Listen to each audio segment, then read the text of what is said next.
How many think you'd make others feel good by your presence right now? Can we change other people's state just by our own state? What if Mark introduced me and he said, here he is, the author of Money Master the Game, my dear friend, Mr. Anthony Robbins. And I walked in like this.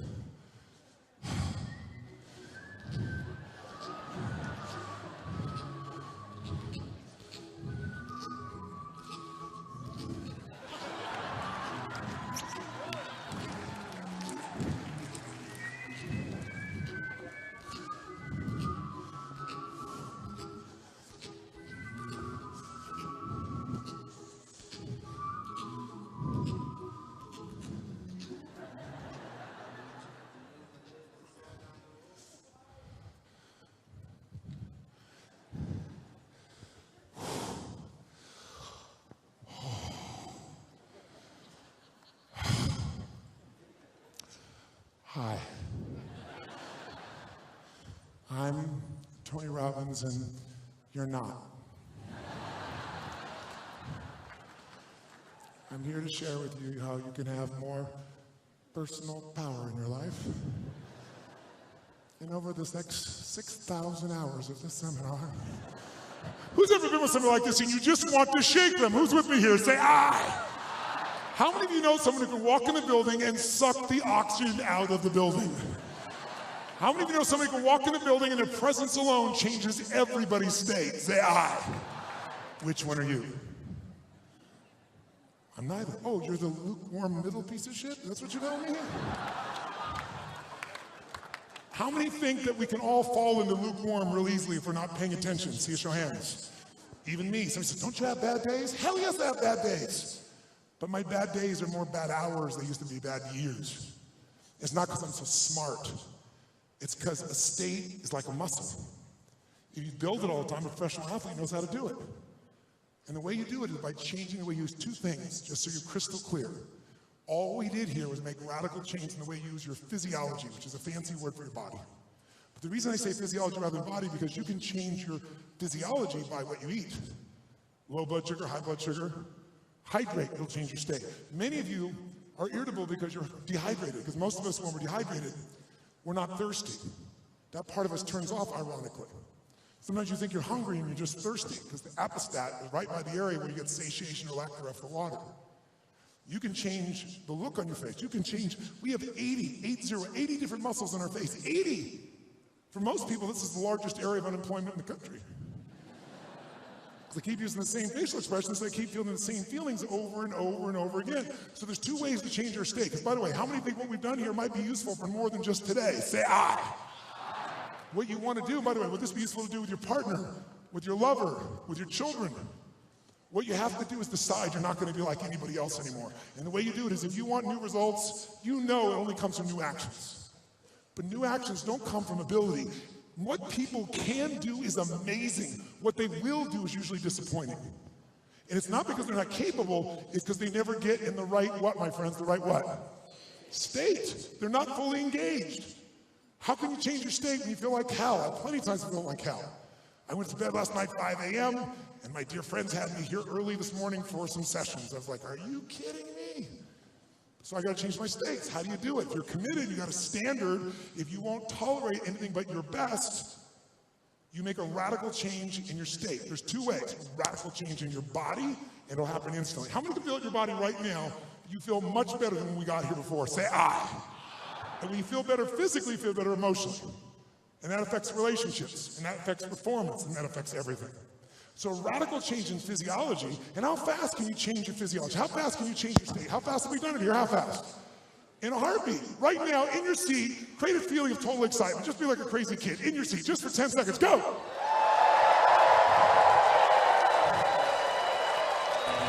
Now, shout the word yes in your chair. Just shout the word yes with total certainty.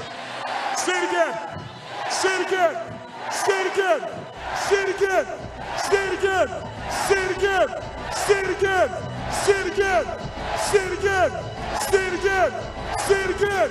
Say it again. By the way, could this shit get addictive? Could you train yourself truly to feel strong most of the time? Not every moment. By the way, there are no guarantees in life. But if you don't put yourself in a great state, there's a guarantee you're not going to maximize. You put yourself in a great state every day. But what does every great athlete do? Every great singer, musician, they get in a great state. They do it by changing their physiology, or you change your focus. That's the second way if you want to capture it. Two ways you change your state, doesn't matter what's happening in your life. Change your physiology or change your focus. Two F's, physiology and focus. They're not actually F's, but it sounds good. Physiology and focus, right? You change those two things, and how fast can you change what you focus on? Try this right now. I want you just for a moment to answer this question for me. What are you really proud of in your life right now? If you wanted to be proud, what could you be proud of in your life right now? What could you be proud of? How many can think of something right now you truly could feel proud of if you wanted to? Now some people say, I don't want to be proud, that's ego. No, ego is edging God out. That's when you make shit up and pretend it's better than it is. If you've really done it, and you don't allow yourself to be proud, you won't keep doing it. Proud is a beautiful emotion when it's based on reality, right? And if you don't allow yourself to feel it, you're cutting off a part of who you are. How do you breathe when you feel really proud? Put yourself back in that moment when you felt proud. How do you breathe when you're proud? What's the look in your eyes when you're really, really proud?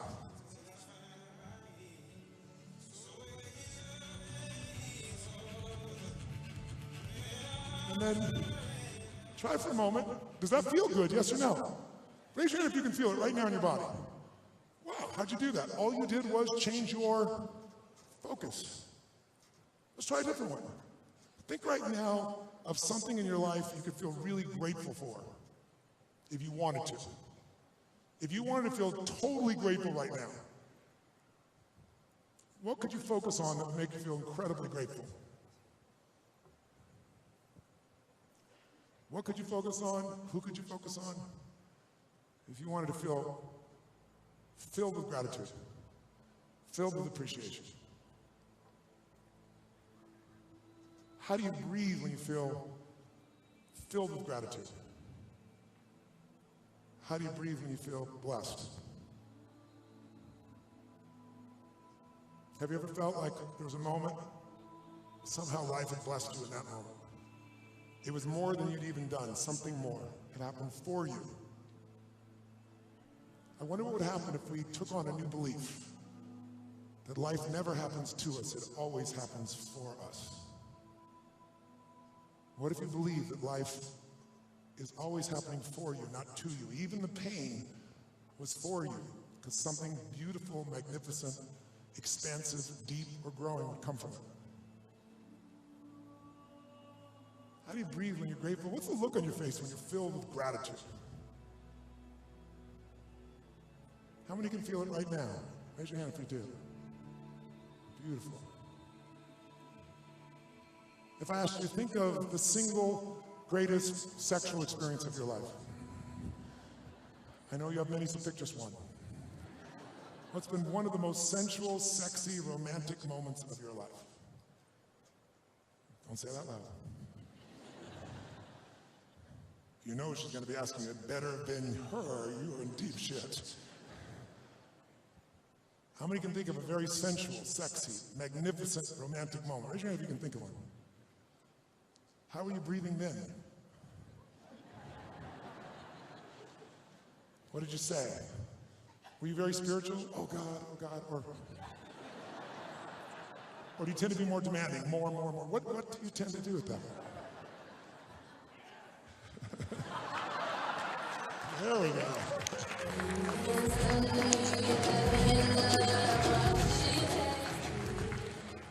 How many can feel that feeling right now? Let me see your hands. Now think of something that would really excite you. What's something if you focused on could totally excite you right now? If you really focused on, you could feel excited about it in your life. If you wanted to be excited, what could you be excited about? What could you focus on? If you really wanted to be excited. How many can think of something that could excite you if you really focused on it? Yes. Breathe and focus on it right now in your mind. Something that would excite you. If it happened, how would you feel?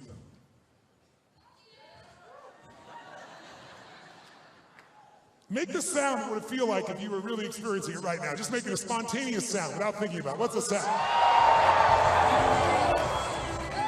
So question, how fast can you change how you feel? How fast?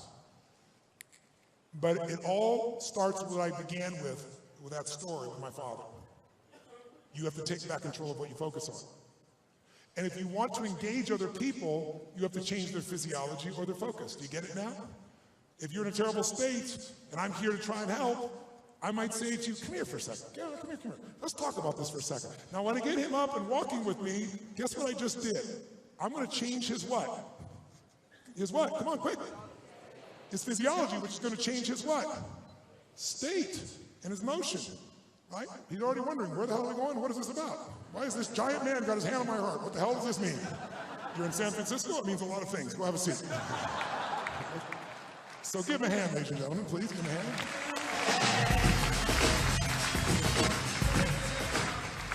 Why am I pointing this out to you? Because this is about leadership, right? So who we lead first is ourselves. We lead ourselves by changing our physiology and our focus and making sure it's an empowering one, not directed by others, but by our vision and our values and our deepest drive.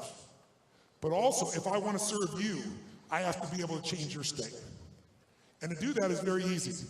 In fact, I've been very lucky to have several tickets to history, where I've gotten phone calls at unique times in my life to go see someone or deal with something that was very intense.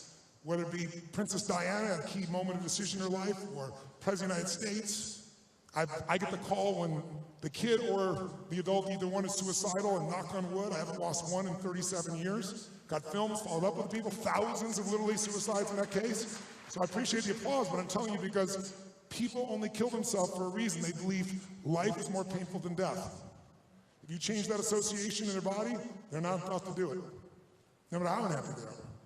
And I know how to do that. The point of the matter is you can change anything or anyone if you understand what you're doing. And our history has been changed by that.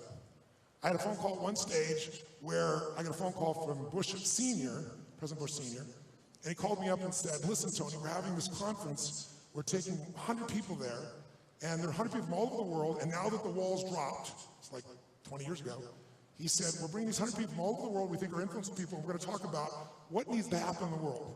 And Mitterrand's coming, and Margaret Thatcher, and myself, and we're going to bring Gorbachev. We'd like you to come. I was like, oh my God, this is unbelievable. I don't know that I belong in here, but I'll take the ticket. And then he said to me, where are you going to be prior to that? I said, I'm going to be in New York. He said, do you have a plane? I said, yeah. He goes, would you be willing to bring Gorbachev on your plane here because he's no longer president and he doesn't have a private plane? Like, let me think about this for 0.01 seconds. Can I take a man who helped end the Cold War on my plane and pick his brain the entire frickin' time, which you know I'm going to do? And so I said, of course, I'd be happy to do it. So I get this ticket to pick up Gorbachev, and I had a tiny plane at that time, a little Lear 35, still a jet, but not enough for Gorbachev, so I rented a Gulfstream, chartered one, because I want to make sure he's taken care of. Big expense for me at that stage of my career in life. And I'm going to go to this conference. I'll never forget, I got all these plans. I'm going to figure out what was the moment the Cold War ended and what did it. I'm a student of history. If you can figure out that, it's always human beings, by the way, isn't it? History is human beings going into different states, making different decisions. That's history. That's your business history. That's your intimate history. That's your kids' history. That's your history now. If you start to see this pattern, you can take control of your whole damn life. You can't control everything, but you control your life. Because you control what it means and what you do. So I get him on the plane, and he has a headache. I'm trying to talk to him, and his interpreter's saying he has a headache, and I'm like, I paid for this frickin' plane. I'm with this guy. I want to know this history thing. So I engage his wife, because the way to get every man's attention is to get his wife to say something he disagrees with. I knew that was the secret. So sure enough, I start talking to her, and she talks about how unfair it is now, he's not being treated fairly, and he immediately interrupts her, opens his eyes, interrupts her, and starts talking in a very intense way. And so now he's clearly engaged, and so I said to him, Mr. Gorbachev, I don't want to bother you, but you're not getting off this plane without answering questions for me. He looked at me. I said, I want to know what ended the Cold War. And he looked at me and he said, the interpreter did it. And I could tell he understood a lot more English than he let on to. And he gave me this answer I could tell had been said 1,000,000 times. And I said, I know you shared that 1,000,000 times. I want to know what ended the Cold War.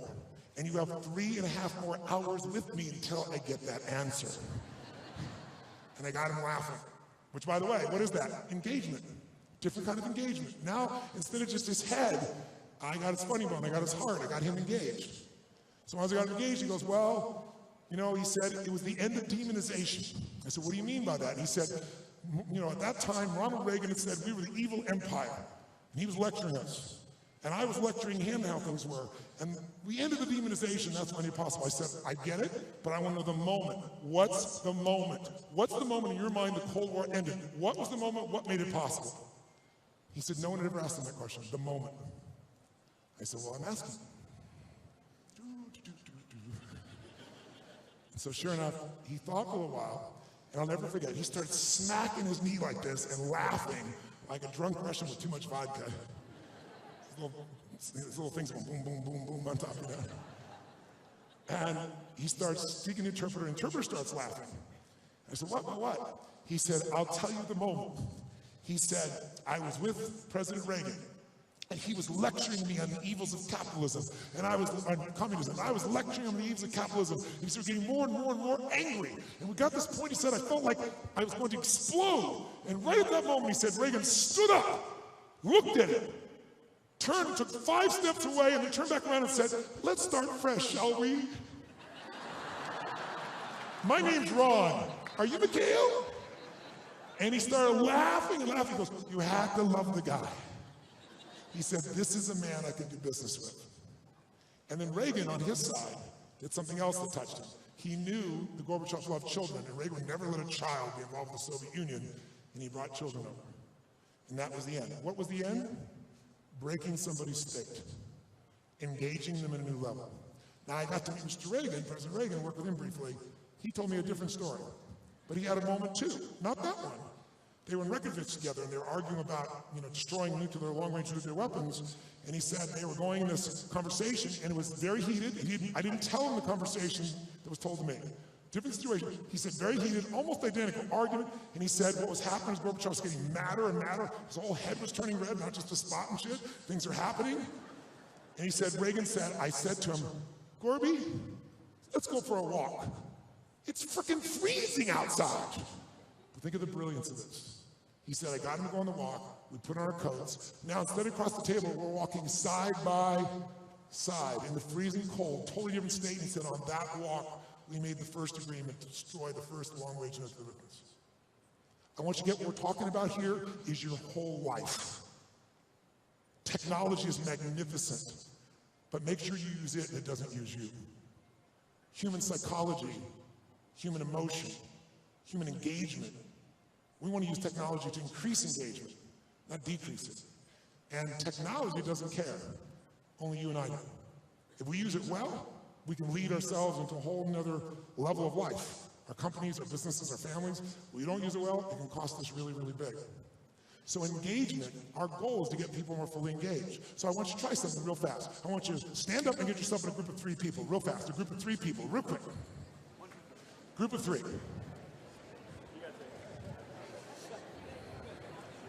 Group of 3. Find a group of 3.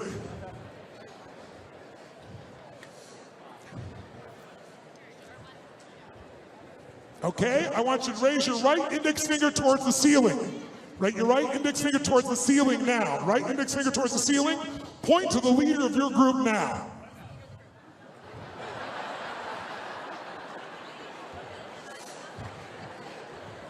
Okay, whoever's got the most fingers, you're it. Okay, the person who got the most fingers, you're the leader. As a leader, you go first. Now to make sure your energy stays high, listen to me. We've covered a lot of territory. Sometimes your brain gets a little tired. The way you get your brain not to be tired is you do what's called a pattern interrupt. You jolt it. That's what Reagan did. He jolted him in both cases, right? He did something radically different, jolted, created energy. So we're going to do something that's a little uncomfortable, but the person who was picked, you were picked for your superior leadership skills by your partners. So you're going to go first. And all I want you to do is turn to your partners and tell them your greatest sexual fantasy. Just kidding, just kidding, just kidding. How many felt an immediate state change when I gave that assignment? I just want to show you, you don't have to do anything to change people's states. All you have to do is threaten.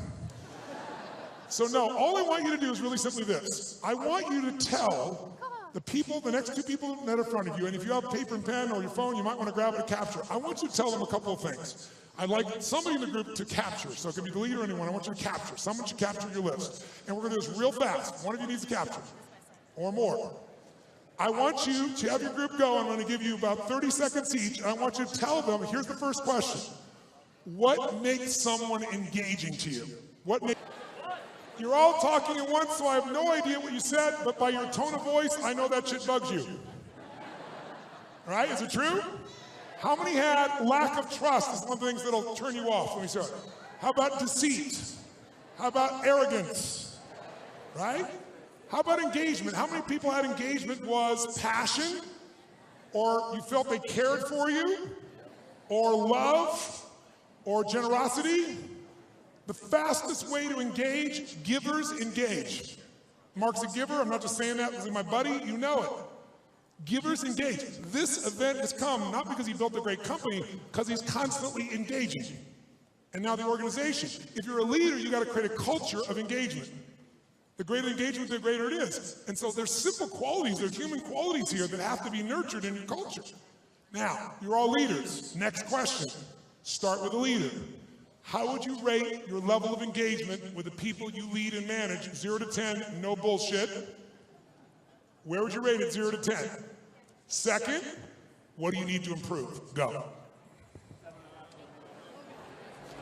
What could you improve? What specifically could you do to engage your people more?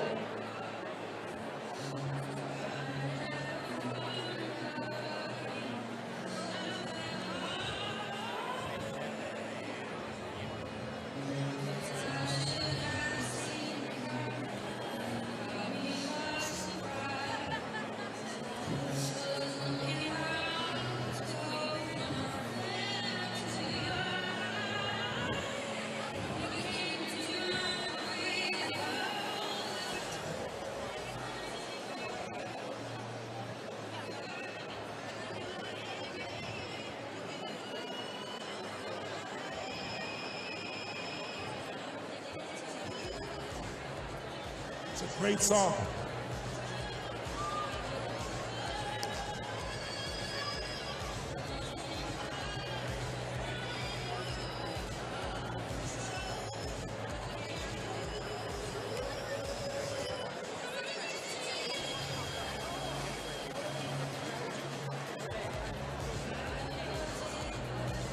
Started asking, like, where's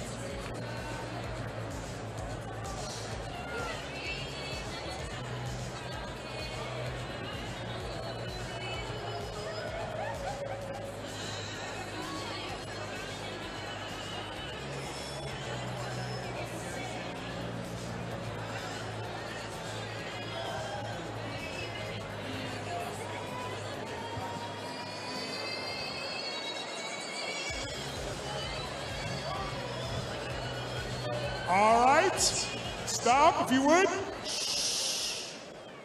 Raise your hand if your level engagement currently is 6 or below.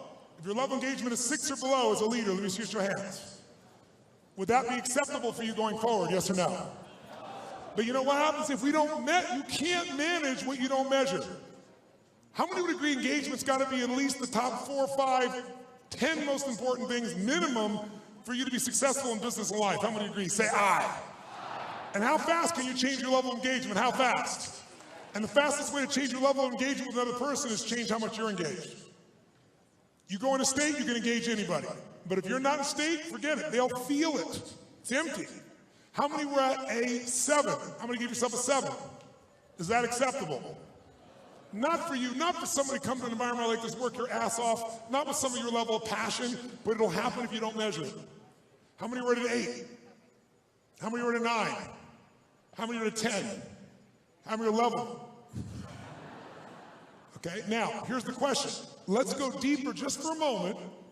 I want you now to tell your partners who's someone you do an incredible job of engaging with. You do an incredible job. And why are you good with them? Who do you do a less than adequate, also known as shitty job, with engaging, and why? And what could you do better with that person? So I want a role model of somebody you do well. All of us do well with some people, right? So who do you do an incredible job of engaging with? You're able to influence, touch them, move them, feel them, experience them. Why? Who do you do a terrible job and why? And the excuse can't be them. Because leadership doesn't get defined that way, does it? They're an asshole. No, that's not quite how it works. Right? All right? You got a minute. Go for each person. Who are you great at? Why? Who are you not? Why? And what could you do different to get to them? Go.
See you.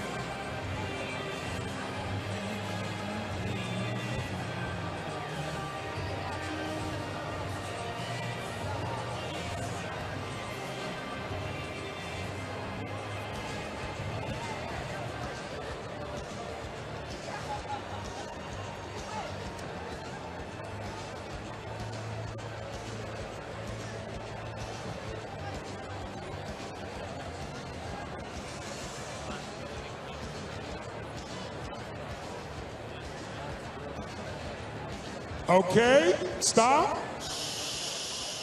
Shake your body out for a moment. Shake your body out. While you're standing, let me give 3 examples. Raise your hand and tell me who you're good with, why, who you're not so good with, why, and what could you do better? What could change the engagement? Anybody at all, raise your hand. Don't all volunteer at once. Yes. You raise your hand? Yes. Give her a microphone. Give her a hand, ladies and gentlemen. No, give her a hand, for God's sakes, ladies and gentlemen. Mic runner. While the mic's coming, quickly. There we go. Quick, here we go. Tell us, who are you good at engaging with, who you're incredible with, why, who you're not so great with, why, and what could you do to break through to that person? I'm really great in engaging with the people I love. Yes. When I don't love them or when I don't like them, I'm terrible. So. Now that's really fascinating. So you're telling me if you were to expand the number of people you love, you would engage more people than ever before? Yes. And what prevents you from loving those people? Probably when they disappoint me. Those bastards. And by the way, disappointment is when you have an expectation other people don't meet. What are the chances that you're going to have your expectations fail to be met by others over the course of your life multiple times? So when you have a rule inside yourself that makes you crazy, I suggest you change the rule. Because otherwise you'll always be miserable. She's got what I call a blueprint. We all have a blueprint. That's a blueprint, a part of it that sucks. It's one that'll make her unhappy and forget other people. Because when you withhold your love from another human being, who does it hurt the most? You. Because the only time you feel love is when you really express it. You think you're getting it when someone else expresses something to you, but you just use that excuse to love yourself in that moment. Very good. How could you get through to somebody specifically you're not getting through to? Tell me somebody you're not getting through to, and what could you do differently? If you were to raise your standards and no longer tolerate that bullshit you used to accept because you had a story that said it's okay to do well with people I love and treat other people not so good or like shit. Maybe I can try to explain what I expect to the people. Explain what you expect for the people. Okay, would you like to solve this the slow way or the fast way? The fast way. Heal, devils come out! See, if we're trying to tell everybody else what we expect and get them to do what we expect, then the whole game of life is about us. And life's not about me, it's about we. Whenever it's about me, you're going to be miserable. You'll feel okay for a while until you don't. Because if you meet all your needs, I want you to imagine what happens if you get what you want, when you want, where you want, all the time you want, every moment of your life. For a while, it would feel good, and eventually you would feel completely, totally what? Bored out of your mind. What you want to have happen would destroy your soul. That's all. So perhaps it might be looking at your expectations and saying, what can I do for them? Because if I filled their needs, they'd probably fill more of mine. And I bet it's your nature to be loving, except when you feel unsafe. Am I right or wrong about that with you? You're right. Are you feeling safe right now? Safe, yes. Comfortable, no. Give her a hand. That's wonderful.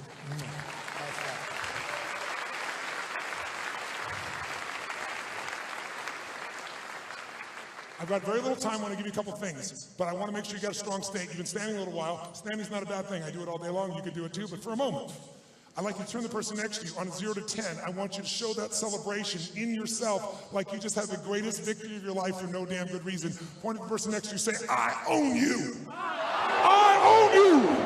1, 2, 3, go crazy with energy, go.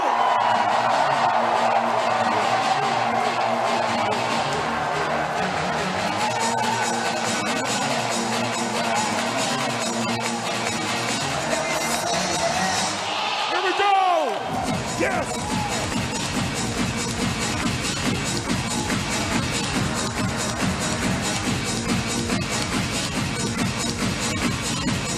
Make some noise!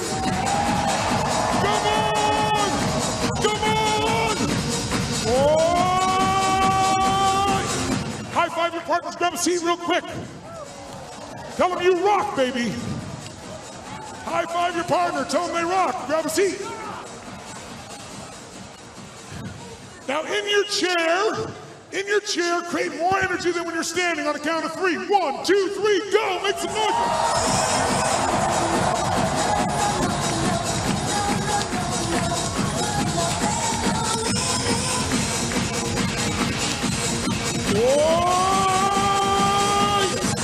Look at the person next to you on either side. Make sure they're sitting up in a peak state. If they're not, change their state. Now, very quickly, decades ago, I was diagnosed with a tumor in my brain. That will change your state. A long story, very shortened because of time. I had built in my life a level of certainty like an athlete to push through what seemed like impossible odds. Because I do that with myself, I could do it for others. I learned how to do it with athletes, politicians, business people, and then I took that and added skills. Because I went and modeled the very best on earth, so I had not only the state, but the tools. Now, I will tell you, if you want to get a breakthrough in your life, you only have to do 3 things. What's a breakthrough? It's when you've dealt with something forever, your weight, your energy, your relationship, your money, your job, your career, you're feeling dissatisfied or unhappy or depressed or angry, and you want to change but haven't changed. Who's ever had an area of your life like this that you battled with, you promised yourself you're going to do it, you still didn't do it? Who's had this before? Say, I. If you want to have a breakthrough does not take years. A breakthrough is a moment in time when everything changes. How fast, my friends? How fast? In an instant, in a heartbeat.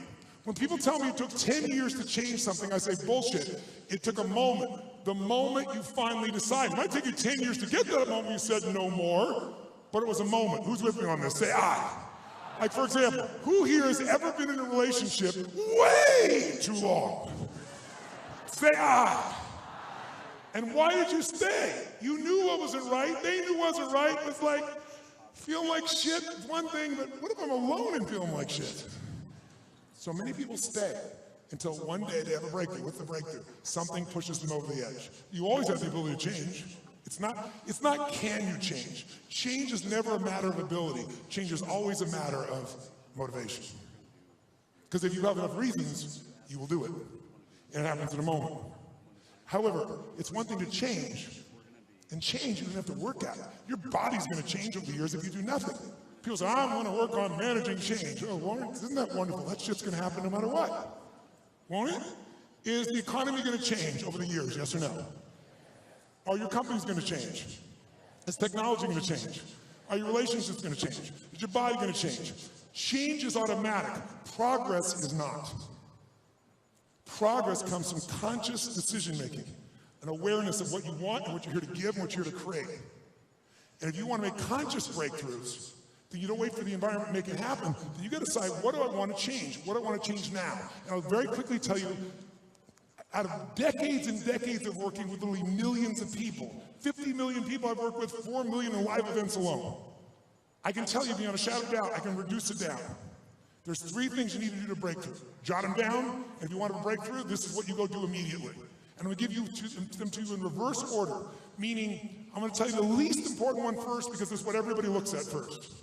So you want to change your body, you want to change your company, you want to change how you feel, you want to change your relationship, you want to change your kid, you want to change something. The first thing people do is they look for a strategy. What's the plan for losing that weight? Makes sense, right? What's the exercise plan? What's the diet plan? You know, what's the plan to make more money? What am I investing? What am I going to do? What's the strategy to grow the company? Right? How do I do this? Now, strategies, I'm a strategist. I've never been a positive thinking guy. I live for strategy because I know the right strategy can save you a decade or 2. You can convert decades into days if you know the right strategy. Ray Kurzweil's strategy, a perfect example. 40 years it took him. He's the best on earth. You could spend your whole life and never figure out what he figured out. Or you can get his strategy and do it now. Right? I mean, which do you prefer? I have decided early in my life that there are 2 ways to learn. My own experience, which is very expensive, painful, and long, or other people's experience where I could literally put decades into days. That's what I do. So strategies can do that, the right strategy. The wrong strategy will screw you too. And you have to do the right thing at the right what? Buying a house, right or wrong thing to do, quick. Buying a house, right or wrong thing to do. Most people say right thing to do. 2007, most places in the United States, wrong freaking time. You go, shit, I did the right thing, you did the wrong time. So strategies aren't just strategies. You have to know where you are in the stage of your company's development. That's what I focus on. And one stage, if you do one thing, it's great. Do another thing, it'll destroy the company. Same thing in your own development or your kids' development. But strategy is critical. However, most things you're struggling with, you may not have the right strategy, but that is not usually the real problem. Like, you may not know how to lose weight. Maybe your idea of losing weight was due to the Atkins diet. You know, 20 years ago, it was on the cover of Time magazine that 15% of all Americans were on the Atkins diet. You shouldn't have too much to figure out that that shit's not going to work. Anything that makes your breath smell that bad, and you got to pee on a stick, I ought to tell you that's not sustainable, right? But people did it. Some strategies work for the moment, but they don't sustain, so that means they don't work. But why is 70% of America overweight? 70%! It's insane. It's the fattest country in the history of the world. Now we're getting the rest of the world to be just like us as they eat our foods and take on our patterns, right? Why is it? Is it because the strategies of being fit and healthy are so complex? Is it because those strategies are only available to the 1%, you know, those special people that can pay for it and have access? Don't you have to work your ass off to avoid information about how to be fit and strong in the world we live in today? Don't you? I mean, where do you go? How far do we have to leave this building for someone to be able to help you to do this? How many workout facilities do you think there are within 5 miles? Of course, we would drive there. We'd want to walk to work out. You go, screw you. I'm not going to walk. I'm going to download 10 books right here and sit on my ass and read. You don't even have to leave. You don't have to go to the bookstore today. You can hire a trainer to come in. So it's not really usually a strategy problem. It could be. You might have the wrong strategy, but the bigger problem that's behind it that keeps people having a breakthrough is they've got the wrong story. The story is the belief you tell yourself that immobilizes you. And you believe it's real, and the story may be true, but it is not empowering. It may be true you were abused as a child, but that's not why you can't be in a relationship today. It's just you are afraid like everybody else, and you use that story. It is not true that because 9/11 happened, your business fell down. Other people went through that process, and their business is fine. It's true there's 9/11, but that's not the reason. So we all come up with stories that disempower us because the deepest fear everyone has is that we're not enough. And if we're not enough, we won't be loved. So we have a reason why. You want to divorce the story that limits you and marry the truth that unlimits you. That's really it. And we all have them. So what's the story people have when they're not losing weight? What do they say? Come on, what's their story? I'm not losing weight because I've tried everything. Come on. Everything? If you tried everything, you'd be fit and strong. No, I've tried everything. Really? What have you tried? Thousands of things. Thousands, name them. Well, hundreds, name them. Why do you do these 2 stupid things or maybe 3 that don't work over and over again? That's people's ideas of everything. Or mine was, I'm big boned. I used to be 38 pounds heavier than I am now, and I was big boned. I am still big boned. That's not why I was 38 pounds overweight. How many follow? So the story is what starts to control you and keeping you forget what you want. If you want to change your life, you've got to change your story. Now, for example, strategy matters though, and story. Who here is a single male? Can I see a single male? Raise your hand. A single male. You're single. Single male? A couple of them? Come on. Who else is single male out here? There's got to be more. Another single male? More single males? Okay. All the single males here. Okay. How about this gentleman here? Yes, sir. Would you stand up? Yes. So, sir, what's your name? Keenan. Just walk out here a little bit if you would, Keenan, so we can see you. Give him a hand. It's Keenan, ladies and gentlemen.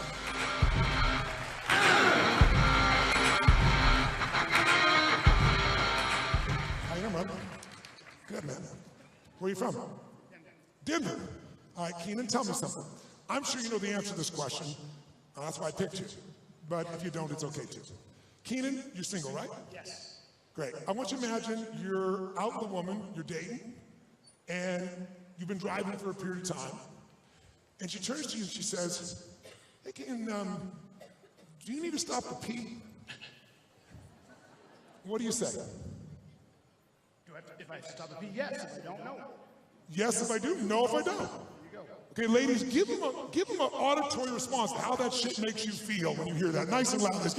He says, he doesn't ask how you feel, he just goes, yes or no, how he feels. Ladies, make some sound of how that makes you feel, ladies. Go ahead. Do it again so he understands. Oh, even louder so he hears you. Come on, ladies. See, Kenny, you think that a woman is asking you a question about what you want. That explains everything. Yes. See, this is the problem. When a feminine energy is asking you, do you want to pee or do you want to drink or something, she's looking for you to engage her. She's wanting you to say, I don't know. Do you need to pee? Ladies, if it's true, make some noise so he learns quickly. When you say no, she thinks you selfish bastard. Now I know why you're freaking single, okay? Amen. So just this one little strategy is different for males and females. If a guy asks you, he's asking you, and you say no, you just move on. When a guy asks a question, he means what he's asking, right? So let's try this again. Keenan, do you need to pee? I don't know, honey. Do you need to pee? Ladies, give him a hand!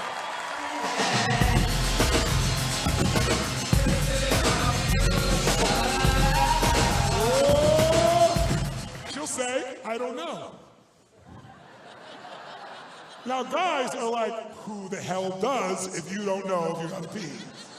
She needs to talk about it before she can access if she has to pee or not. Have a conversation about it. Is it true, ladies? Sometimes it's true, yes, you know damn well it is. Give him a big hand, thank you very much. Can I have a single lady? Raise your hand, a single lady so we can balance this out. A single lady, raise your hand, single lady, so we'll just take a quick sample over here.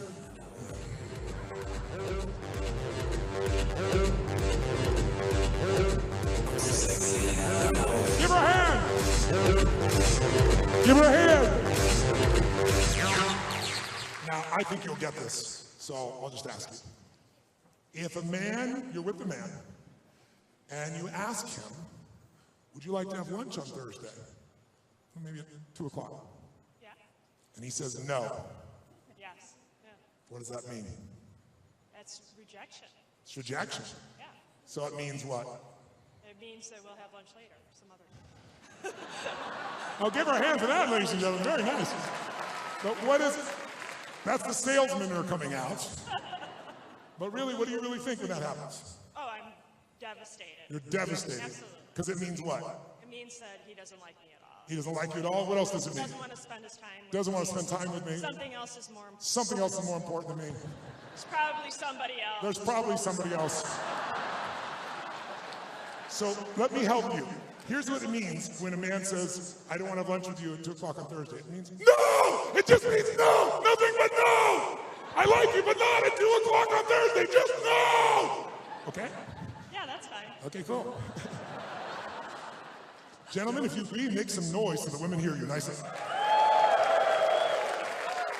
You don't need to make up all those stories. Give her a big hand, ladies and gentlemen. Give her a big hand. Give her a hand.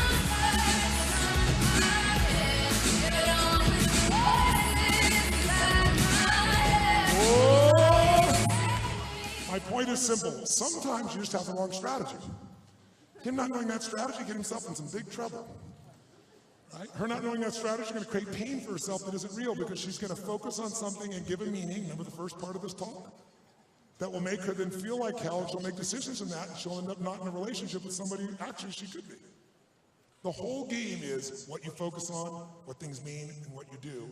And it's controlled by your state, but it's also controlled by your strategies and your story. But who here has ever had a story that's made you feel like hell? Something that made you feel like shit, and later on you found out it wasn't true. Who's had this experience before? Say I. The most important thing that affects it all. If somebody's got a bad story, you're never going to get through to them, including yourself. If you're going to create a breakthrough, you need a new what, my friends? Nice and loud. A new what? A new state. If you get yourself in a peak state, the whole game changes. See, have you ever been really pissed at somebody, and then once you're angry, you can remember everything they've ever done that's ever annoyed you in your life? Who knows what I'm talking about here? Say, ah. Because your state creates your story, my friends. Now, if you're out of your mind of love, make that sound of being totally out of your mind of love, but add the juice and excitement and sensuality to it. Make that sound once again nice and loud. Go ahead, make that sound. Oh my God, ladies and gentlemen, try it again. Please try it again. It's something more than that. Total energy, sensuality, and sexuality. Make the sound of that kind of desire. Go. When you're totally in love, what's wrong with life? Come on, what's wrong with life? We don't have any money. Who gives a shit? We're in love. These three elements are the elements that control everything in your life. And of the three, the glue that holds you in place is the story you have about things. People like Mark are people that you respect, and in your own life, when you respect yourself, invariably you find the limits of an old story and you pierce it. You say, I've told myself this forever and I believe it, but it's time to go to a new level. And what will make that happen is a new state. So I want to show you one more thing to do before I leave here. That's another way for you to take that state and kind of lock it inside you for another level, really quick. Are you up for it? Yes or no? I know it's hot in this room, but I'd like you to stand back up one more time. Stand back up. Real quick if you would. Shake it out, shake it out, shake it out. In fact, maybe the way to do this, since I'm out of time, maybe the way to do this really simply is this. I want you to pick one partner instead of two. Pick one partner real quick. Before you got here, was there something stressing you out? Or when you go home, is there something you're going home to? Or your work that's a significant source of stress? Something that right now you don't even want to think about shit. Why'd you bring that shit up? I was having a good time, you shit, you asshole. Just without a good time, you bring that shit back up. How many got something at home like this you got to deal with? Personally, professionally, something. Raise your hand and say, ah. Good. I want you to think of that situation that really bugs you, or that's really stressful for you, or that's unresolved for you. And I have one caveat. Pick something that you really want to change now. Because some of you don't want to change it. You like your problem, not consciously, unconsciously, because you get attention for it. Or you like your problem because by having this problem, you never have to take too big a risk. Only you know the truth. I'm asking you to pick something that you want to change right now. You don't want to feel this way anymore. You don't want to act this way anymore. You're at the point right now you say, screw it, I'm going to create a breakthrough. Who's got something of that nature you're ready to make a shift in right now? Say ah. Good. Then what I want you to do very simply is, I want you to think about that thing that stresses you. Think about what level of stress does it create if you really start to focus on it on a 0 to 10 scale. 10 is total stress, 0 is not at all. And I want you to pick one ideally where the level of stress is 7 or above. Raise your hand if you got one right now. You're gonna get one that's 7 or above. Keep your hands up, look around the room, and you'll see almost everybody's got one. Isn't that interesting? You know why? Because the human mind is always looking for what's wrong. Because it's trying to protect you as a survival instinct, so it'll create shit to be upset about, even if you don't have something. And I'm not saying what you have isn't real, it is real. But it may not be real in the everlasting view of your life. This moment is not going to define you. But you're in life and death because you think it is. This will pass, won't it? If you did nothing, if it went the worst way, you'd get through it. But most of you are not going to let it be the worst way. If it's in your control. If it's not, you'll be guided. So now you know what the number is, right? And you know what the problem is. So now we're going to do this, and we're going to do a little shift, and it's going to be really simple. And all we're going to do is, we're going to do this breathing. While we're doing the breathing, I'm going to stop, and I'm going to have you just feel your body. And in that altered state, have you put your hands on your heart, you're going to breathe deeply. We're going to remember 3 things you're grateful for just 2 minutes. That's it. So my invitation to you is very simple. I want you to think about and remember something very simple. I can remember I was struggling in my life at one stage massively, and I was mad and I was frustrated. And I was driving down this freeway in a place called Pomona, California at midnight. And I'm so mad, and all of a sudden, I started crying. I pulled over the side of the road, and I took out a journal. I have it to this day, and I wrote on one page what my problem was and what the solution was. And I wrote, "The secret to living is giving." I was so focused on what I was trying to accomplish, I stopped focusing on what I could give. And when I made that shift, the game changed for me. And every one of you here is a giver. You wouldn't be pulled to an environment like that. Like attracts like. This environment takes people that are high tech, high smart, high givers. So you got a great community. The secret is to take this feeling and prime it each day. Because when you're grateful, there's no fear. You can't be grateful and fearful simultaneously. When you're grateful, there's no anger. You can't be angry and grateful simultaneously. And it takes strategy too. So strategy, new beliefs, new story, new state. And I'd love to, if you're interested, I'd love to have each of you get my book. Mark and I have talked. If you'd like to get my new book, I'm not selling, I'm not making a dime. I'm donating all the profits in advance times 10. But if you'd like to get my new book, I'd love to share it because it's about a hell of a lot more than money. It's about mastery of the area of life called scarcity. And if you'd like to do it, you can go to the website called moneymasterthegame.com. If you do it within 48 hours, Mark's arrange it so you get the entire thing for shipping and handling. It's not out yet. You'll get the first chapter immediately. And then I'm also going to do something simple. If up to 5,000 of you get it and pass it on, I'm talking about just shipping, handling, and do it, and you put it somewhere in, get the word out. I'm doing this because I want to get out in advance this book because it'll help me feed 100 million people. If you put it on Facebook or LinkedIn or anywhere, just send the link. You get it for yourself and do that, or ideally go to Amazon. If at least 5,000 you do that, what I'm going to do is donate another 500,000 meals here as well, which is more than your